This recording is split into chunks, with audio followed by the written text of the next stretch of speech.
my friend, I want to ask you, have you been listening to some of my podcasts for a while and identified for yourself all the areas that you feel your business could be better in?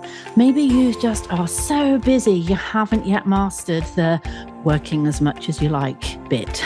Or maybe you're just not bringing in the money, like you're struggling with the income, or it's just not enough. Well, it's time for us to have a conversation. In the show notes, there is a link to my evolution call. If you're a dance boss and you are ready to take action, let's have a chat and let's see where I can take you.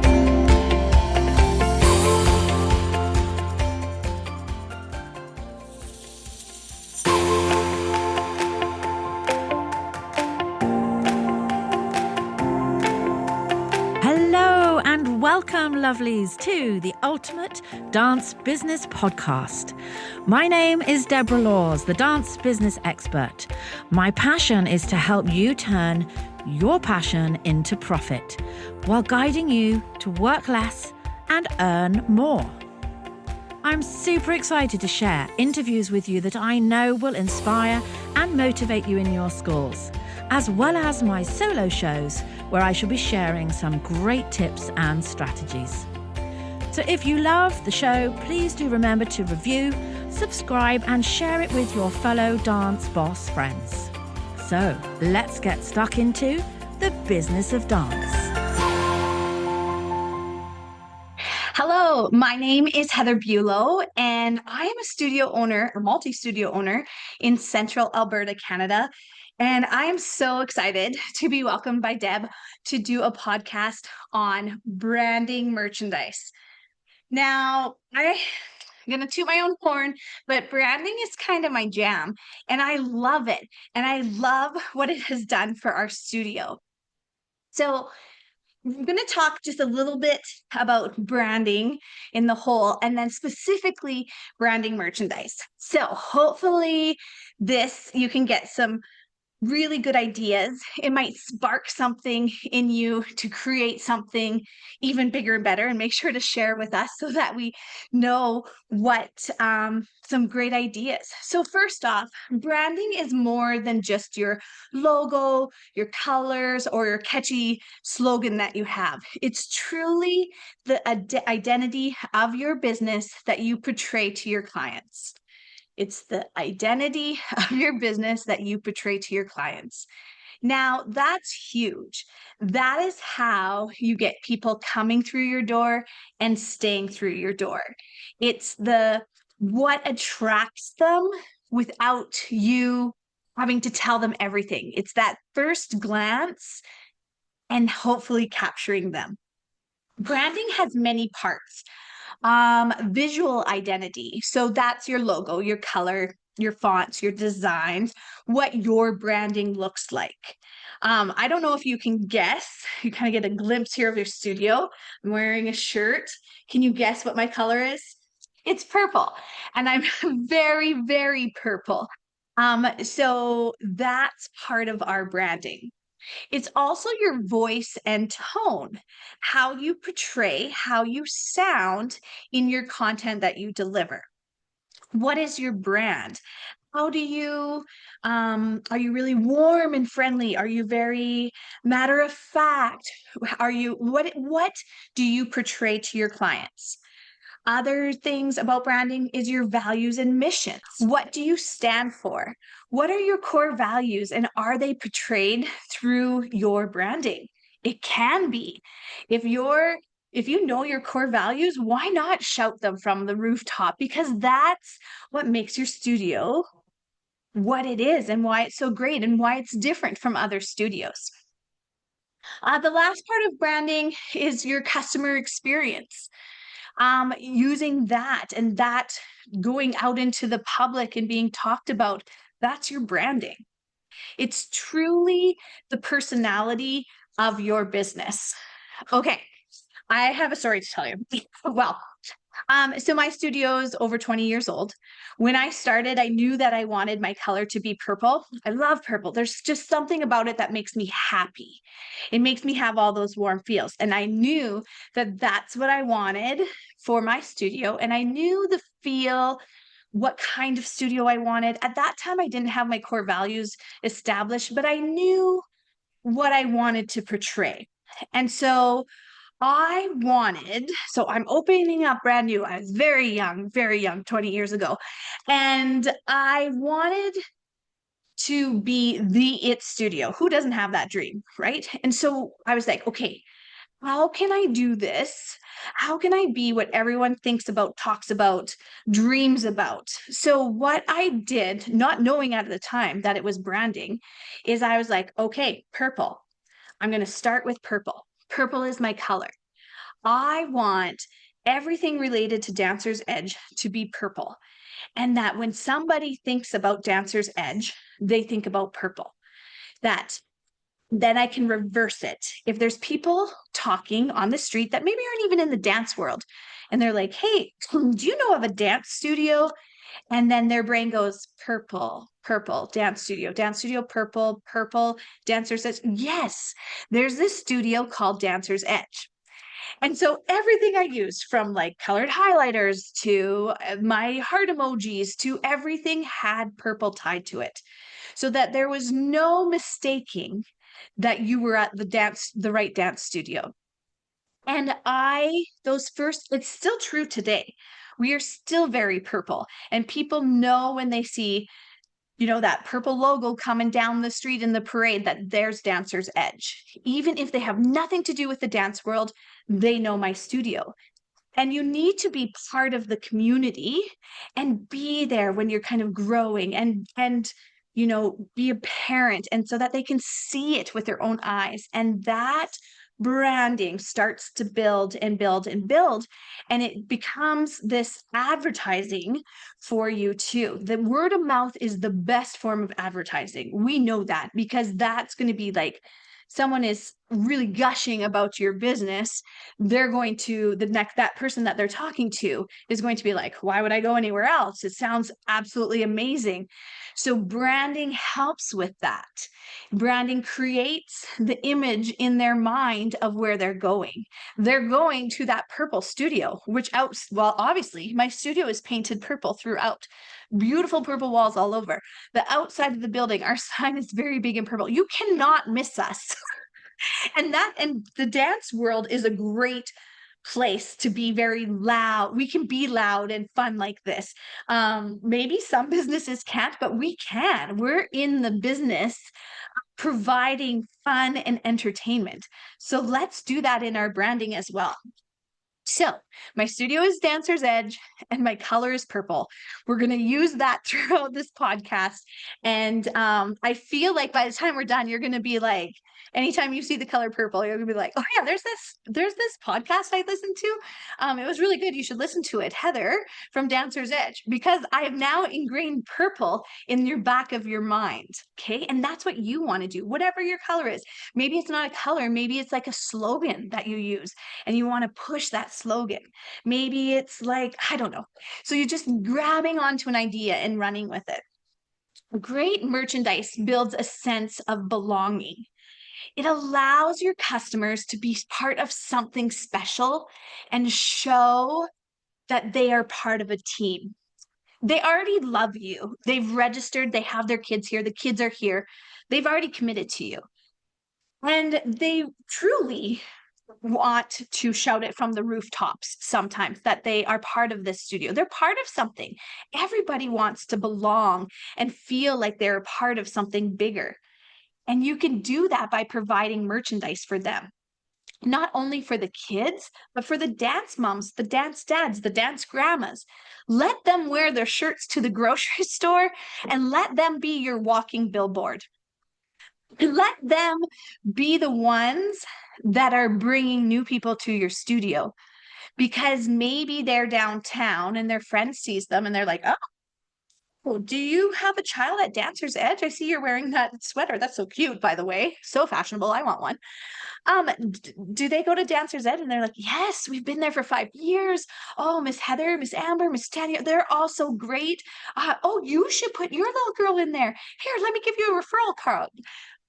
It just goes. And they were part of that. And they feel, oh, they love that. Those will be your best clients coming in too, because that's your ideal client. Your ideal client is going to find another ideal client for you. Whoa. That's what we want. We want more of those ideal clients. We don't want those ones that are a pain in our butts and really shouldn't be here. We want the ones that love and scream from the rooftops about your studio. You want more of those. So why don't you help that by providing merchandise for them that they're buying, which is also a revenue stream, which we will talk about. With your kids, if they have merchandise, recital shirts, team jacket, they are going to wear it to school probably every day. They're going to wear it on the soccer field. They're going to wear it in the grocery stores. They are wearing that because that is their family. This is their second home.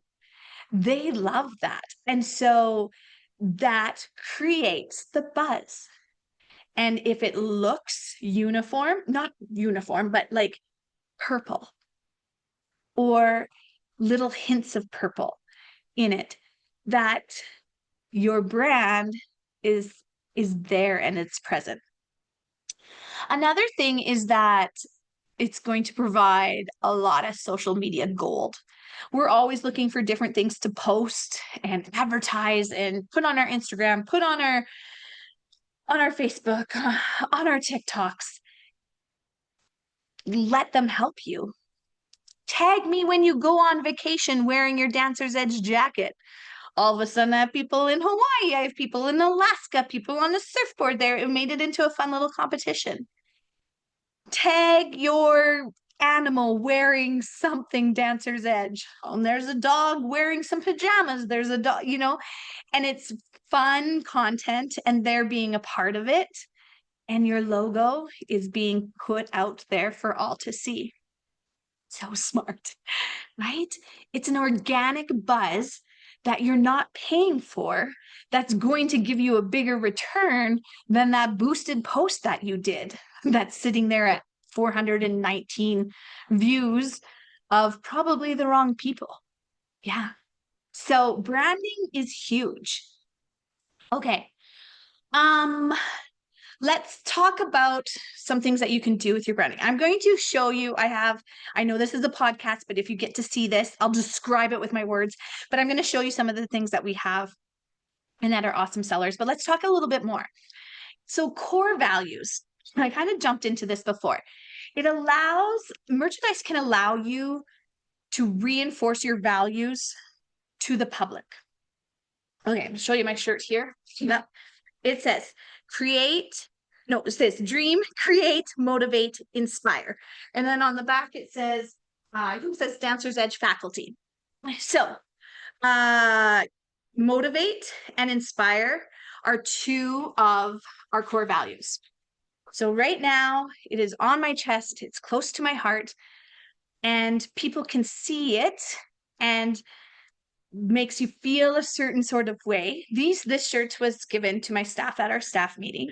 And this is one of my favorite staff shirts just because I love the message on it.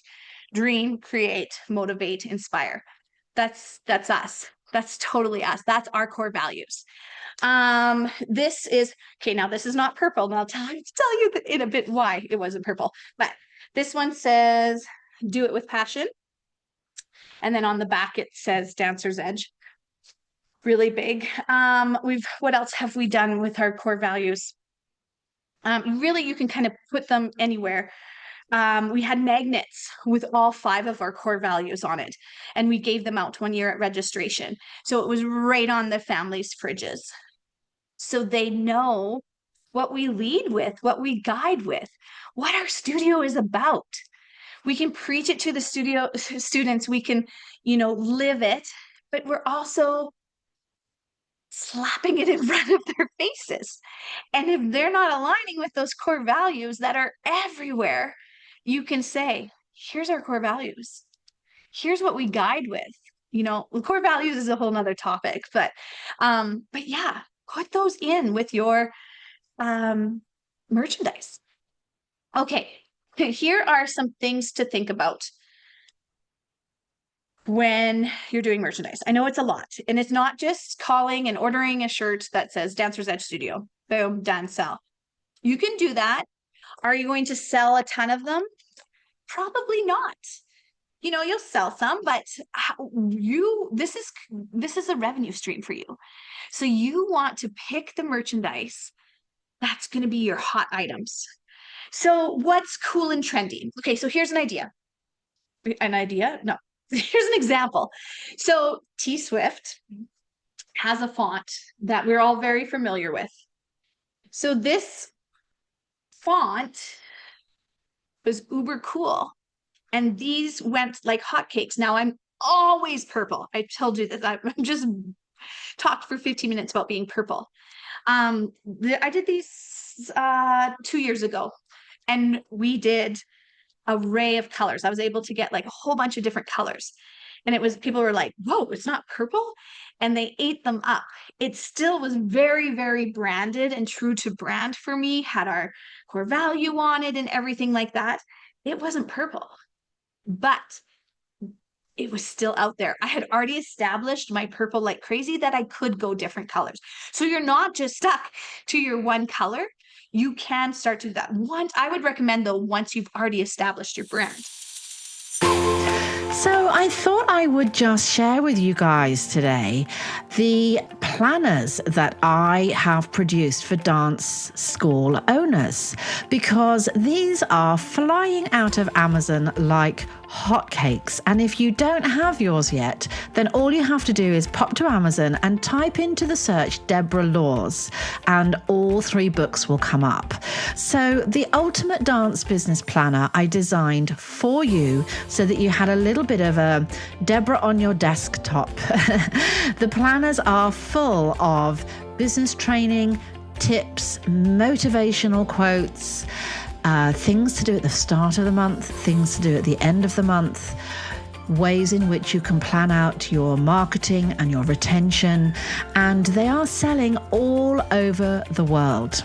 So go to Amazon, grab your #1 best-selling Ultimate Dance Business Planner, and enjoy mapping out the growth for your studio. Talking about cool and trendy. So I always ask my senior class, which is like 14 to 17-year-olds, I'll do a design up and I'll show it to them, or I'll say like, hey, what's cool? A crew neck, a hoodie. I'm in Canada. I say hoodies. That's the sweater with the it's a hoodie. Sorry. A toque, like beanie, that sort of thing. What's cool? Sorry, just got to reach here and grab here. A couple years ago, they wanted vests. Now, also have to know where you are. If you're in Australia and it's summer all the time, is doing vests smart? Maybe, depending on your weather. So you have to know. Just because I'm saying something doesn't mean it's going to work in your area. You need to know your area, your demographic, what's cool, what's trendy. So they were like, Miss Heather, oh, you have to do vests. You have to do vests. And so again, we did that Taylor Swift kind of logo or font, and then on the back of it would say their name or Miss Heather or whatever. And they ended up wearing them to competitions. And we were one of the first studios in our competition bubble that were wearing them. And then the next year, it was like every studio had vests. So if you can be that trendsetter, that's awesome. Another thing that we had did, now this was like probably 10 years ago I did these. And so these are, look at these, well, purple. So, and it says dance, eat, sleep. It's a ginormous purple onesie. So they would wear it as like a costume cover because it gets very cold here. When we did parades, they would wear it when doing the winter parades. And these were just a huge hit. And we would go to competitions, and my kids would be like walking in their big purple pajamas, like baby onesies. And they're like, where did you get those? Where did you get those? Where did you get those? I got that all the time. These are kind of fizzling out. We've carried them forever and ever and ever. For our studio, they're kind of done. Will I do another reorder? Probably not. Will they come back in rotation? Maybe, but I need to stay informed to know if that's what's trending or not. You can't just be like, I did them last year, I'm going to do them again this year. You have to put some work into your merchandise, and then that's how they sell. Know your market. Like I said, are you selling to your little kids? Is the same shirt for the little kids as for the big kids? When I ask my senior classes what they want, when the shirts and stuff come in, I really like this one. These were our long sleeves. Again, not purple, but clearly says Dancer's Edge. It's just a long sleeve shirt, and the font is just really pretty, really simple. They wanted simple this year. That was the thing. And so when they came in, I put them on our senior dancers, and I took a bunch of pictures, because if the cool senior dancers are wearing them, everyone else is going to want to wear them too. That's just how it works. So if you kind of do that FOMO and create this buzz around a t-shirt, then everyone has to have this t-shirt. Mom, I need it, I want it. Yeah, again, right? Just finding what is trendy and works. Timing. Okay. When are you putting your orders in? Are you trying to be have them for Christmas? That's a really great idea. Using them for Christmas presents. People love that. So how long? So work backwards. Okay, they need it by our last day is December 15th. It needs to be, some people like to wrap. They need it in their hands by December 1st. Okay, it's going to take 4 weeks for the company to make them. I need 2 weeks to get the orders in. Where does that take me? That takes me to October something. So you need to know your timing. Do you do just one order a year? A lot of times, so we'll do an order that's ready for Christmas. And then in January, at the end of January, and usually when it comes in, people are always like, oh, I missed out. Do you have any extra? Do you have any extra? I will order extra. Let me tell you something. I used to just order 30 of every size. Oh, I was so young and dumb. I was carrying $50,000 in inventory from year to year. That's $50,000 of my money that I couldn't touch. And then it wasn't selling. And then I was half pricing it. And then I was like more than half pricing, and I was actually losing money on merchandise instead of making money on it. So we no longer do where I buy it before and sell it. We usually always do pre-orders. Now, there are some things, specialty items, that I'll do, but I'll make sure that I'm not overbuying and that I feel like they'll sell. So yeah, so you want to do, if you're doing your Christmas orders, you're going to pre-order. And then in January, people are like, oh, you don't have any extra. Oh, so I'll do did you miss it? I'll do another little sneaky order in January. Then, we have competition. Our competition season is April and May. So I'll make sure that they have their team coats. So here's our team coats. Of course, they're purple. So we order ours from Limelight. Shout out to them. Okay, these are the same coats. We have had this coat. We've changed the design just a tiny little bit. We've had it, at least 10 years. You know why? These are expensive. They're pricey.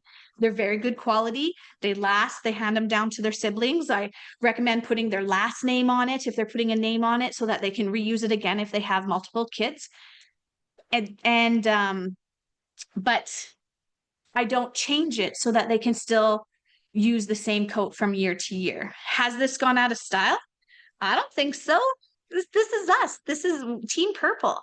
So they have other things that are like trendy and probably more cool than this coat, but this coat is our team coat and has been our team coat forever. And I'll give them a heads up if they're going to change. But yeah, this is so planning timing wise around this. Are these mandatory? Some studios make them mandatory, which is great. Ours are optional, but highly recommended for competition dancers. So usually everyone, and then if we have a travel team, they have to have these, then it's mandatory. So creating merchandise that's mandatory, right? And pricing it. So if something is really expensive for me to buy in the first place, my markup is probably not what a markup would be on a t-shirt. My markup's going to be a little bit less, so I'm not making as much, but I'm still making enough to pay for my admin who has to do up the order, enough to pay for my admin that has to sort it when it comes, and enough to make it so that I have a little bit of revenue afterwards. We're running a business. We're not running a charity. That's a whole nother topic. Another thing is like this year, our competitions were coming up, right big competitions. I had these made, they're little fanny packs, little purses, and it says my heart is on that stage. I made it for the dance moms to be ready for everything so they can put their lipstick in it and everything. And it was like a surprise. I had it done. And then they came, it was like probably like a week before competition. And I was just like, get your fanny packed, be at competition. So this little tiny thing was, I think, like there's 3 left on the shelf. They went like hotcakes because it was a limited edition item. Am I going to do this again? Nope, probably not. One and done. And they ate it up. And it was fun and very easy to do. Cost. Let's talk costs. Okay, so buying in bulk, of course, always saves you money. However, you have to be smart about it that you're not going to get caught with merchandise at the end. You do not want to have it be where you're losing money or your money is sitting in a box in that room. So yes, things like Alibaba, like other big wholesale places you can get things from. I'll do that on orders like we did Stanley tumblers where we gave them away if they registered for summer camp, and then I ordered extra to sell in the studio too because Stanley water bottles are all the rage, right? So I used it as a promo to get people to sign up and pay for summer camps by a certain date, and then the extra ones I could sell. So I ordered these in bulk, and I ordered these I think through Alibaba. You can order things through a lot of costume companies. I'm going to do a shout out here, and it's to Stardom Dance Costume, which is a Canadian company, and they do a lot of things for me. They do our teddy bears. They can also do onesies. So a lot of these costume companies are also kind of getting into branded merchandise that you can do too. So kind of look wherever. And then we use a local printing shop. She does great prices and she can get items in. She does all my t-shirts for me. Am I doing it? Could I do it myself? I probably could, but do I want to spend hours pressing shirts? No, my time can be spent well other places. Yeah, I talked about doing pre-orders and then just making sure that you're marking up. And so marking up is not in your pocket. Making sure you're not losing money. Even if you're not having an admin or a secretary do it, what about you? How long did it take you to place that order? How long did it take you to sort it when it came in? How long did it take you to call everyone to tell them that their shirts are in? You need to account for your time. You should not be doing that for free. So that needs to be built into the price. Then you also need to be making a revenue on it. It still has to be in that zone where it is the same price as if they go to a store and buy a shirt, that sort of thing. You need to be in that sweet spot. And that's what's hard, is finding the right price. Okay, few things. Let's talk about not for sale. So, this was for sale. This was another fun thing. It's like a little pocket cool thing. Those are always fun. Not for sale. Every year at registration, we give away a registration gift.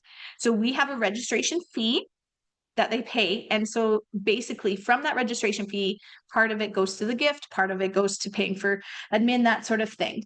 Our little babies, they get teddy bears. Okay, so this Stardom does my teddy bears. Or they get tutus to wear. So we have 2 sessions, 4-month sessions. And so it's either a teddy bear or it's a tutu. Okay. So they get that every time they sign up.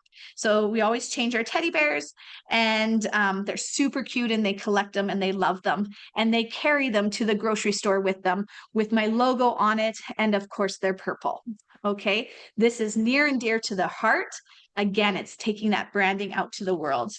We've done beach towels, so logo beach towels. We've done purple socks. We've done sunnies, some sunglasses that say Dancer's Edge on them. We've done cup giveaways, so different types of cups. We've done pop sockets for phones. So usually this year they get sandals, slides. So that's fun for this year. We change it up every year. They don't know. And I use that for advertising. I use that to hype, to come to pre-registration. I've talked about my staff shirts. They get a shirt every year at our staff meetings. And they just so that they have almost like a uniform to wear, and they get to represent as well. So the teachers that have been with you forever now have a nice closet that they can pick from. I don't make them wear this when they teach, but they can if they want, and they have it. And then the other thing is we do recital t-shirts. So of course they're going to be purple. So like little baby recital, or that's just like a plain one. And then our competitive ones with light purple. So they, for the little kids, it's optional. They have to wear a purple shirt to the grand finale. We have great purple shirts you can buy here. They're right here at stage rehearsal. Easy. Let me put it on your account for you. For our competitive students, it's worked into their bundle, their recital bundle. So making, so you're merchandising that in with their recital shirts as well. So there is so much you can do for branding. I could go on forever, but we probably need to stop here pretty soon. But I just want you to know that you just need to be creative, and we are creative thinkers. So finding new, fun, exciting things that you can slap your logo on that everyone is going to want to buy or have or get their hand on. Know that not only could you sell it, but it's also being used as a form of advertising, and a great form of advertising. Again, I'm Heather Buelow. I am in Lacombe, Alberta, and I just want to inspire, motivate you, and just wish you all the luck with all your branding with your studio. Thank you. So I wanted to tell you that this episode is kindly sponsored by Sally at Dance Studio Marketing, who is your go-to solution for growing your dance school through the power of social media. So if you're feeling overwhelmed at trying to attract new students, at Dance Studio Marketing, Sally helps dance studio owners just like you to leverage the power of social media and paid ads to bring in a steady stream of students, which of course helps you to achieve more balance in your life. So if you're ready to grow with less stress, visit sallyprendergast.com, or you can connect with Sally at Dance Studio Marketing on your favorite social media platform today. My clients are getting fabulous results using Sally. So let's get those ads going and let's get your school growing.